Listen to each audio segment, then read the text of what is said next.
in Puerto Rico yesterday, frankly embarrassing America with what his treatment and how he even described folks there in Puerto Rico. Folks, they met with local officials and talked to residents suffering through the aftermath of Hurricane Maria. But some of the things that came out of the mouth of the child in chief was unbelievable. Now, I hate to tell you, Puerto Rico, but you've thrown our budget a little out of whack, because we've spent a lot of money on Puerto Rico, and that's fine. We've saved a lot of lives.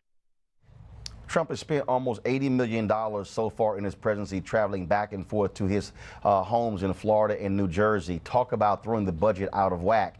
Now, despite the obvious devastation and reports that some areas of the island are still suffering dire shortages of food, water, and gasoline, Trump repeatedly praised himself and the administration over and over and over and over. Every death is a horror, but if you look at a real catastrophe like Katrina, and you look at the tremendous hundreds and hundreds and hundreds of people that died, and you look at what happened here with really a storm that was just totally overpowering. Nobody's ever seen anything like this. What is your death count as of this moment? 17? 16 certified. 16 people certified.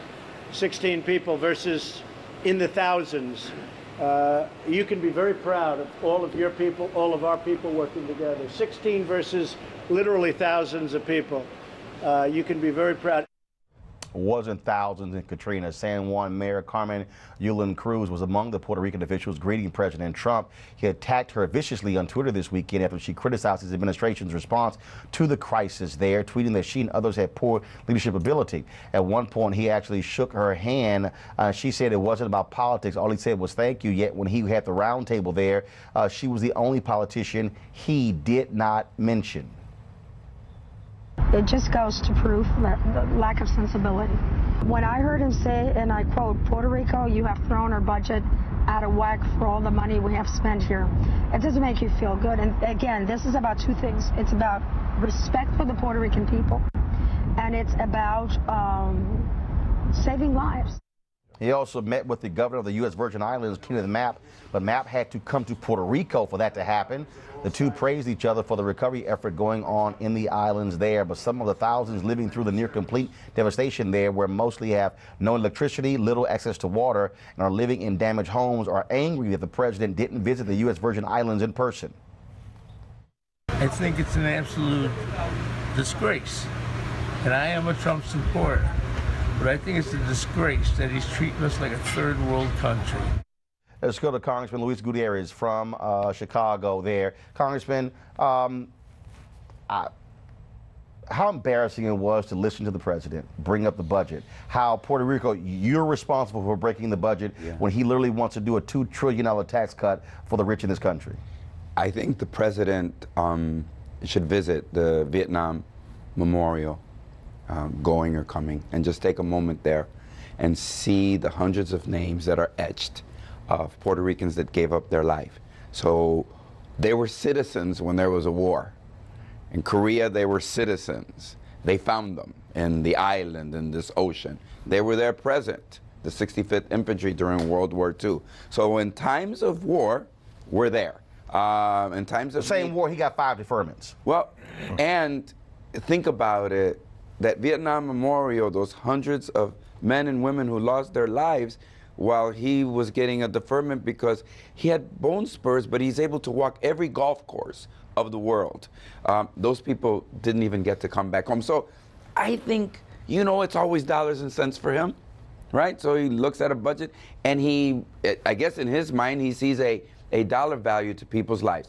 Let me just say it was hurtful and painful to the people of Puerto Rico, and it was an embarrassment to us, the United States of America International. How about this here? Roll the video, please. This is him basically shooting paper towels as if they were basketballs. This is a crisis. People have died, and he's just sort of, all right, let me just flick some paper towels. It's no big deal. It shows the kind of flippant attitude that he has. He said, this isn't a real catastrophe. He said it wasn't real. Wasn't real? Visit. Get on an airplane. Don't go to Guaynabo. which is the richest part of Puerto Rico, where the highest income folks by and large live on the coast. Puerto Rico, 2/3 of Puerto Rico is mountains. Hundreds of thousands of people live in those mountains in the rural area. Go there as I did. Go there as the brave men and women of FEMA and the armed forces are going to rescue people, and then tell us there wasn't a catastrophe. I want to bring my panel now. Greg Carr, Chair of the Department of Afro-American Studies at Howard University. Spencer Overton, President of the Joint Center for Political and Economic Studies. Derek Holly, President of Reaching America, member of Project 21, a conservative group. Derek, I'll start with you. Sure. The president is a Republican. As a conservative, did he embarrass you yesterday?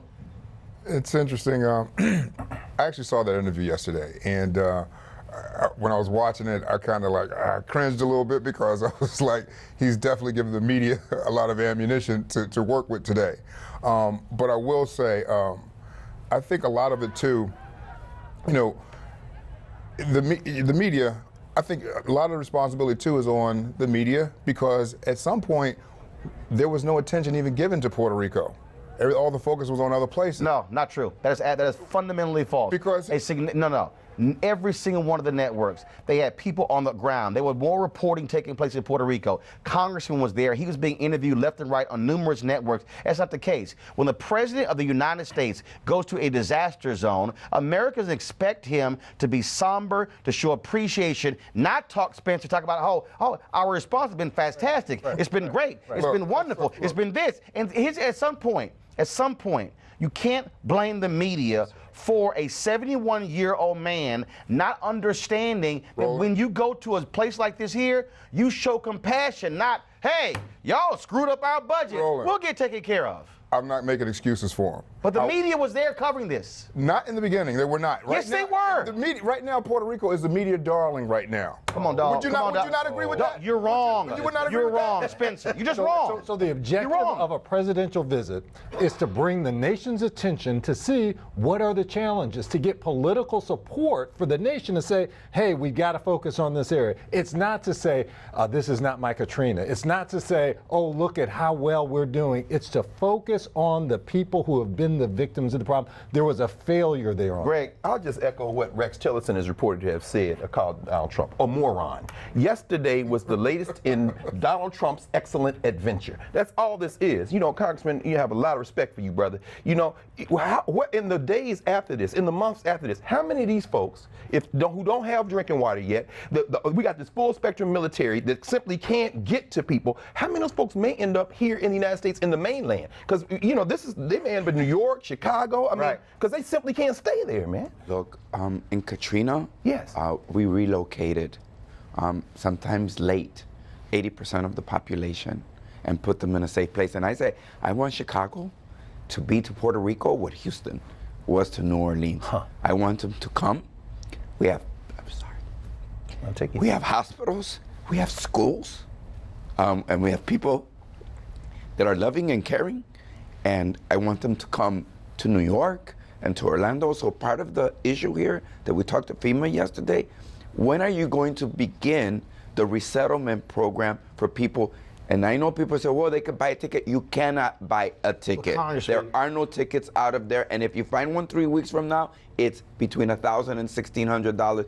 I just want to say, the president yesterday should have been somebody who brought hope to people, because if you visit there and you are without electricity and you're without water and you have one meal for your whole family for the whole day, then you are in a sense of despair, right? And hopelessness. And the president should have come there with seriousness and with hope to the people of Puerto Rico. He passed out flashlights saying you don't need them. And then secondly, Congressman, I know you're very emotional about this, but not only that, he came back and denied Puerto Ricans using welfare for hot meals, and then after criticized, they reversed it.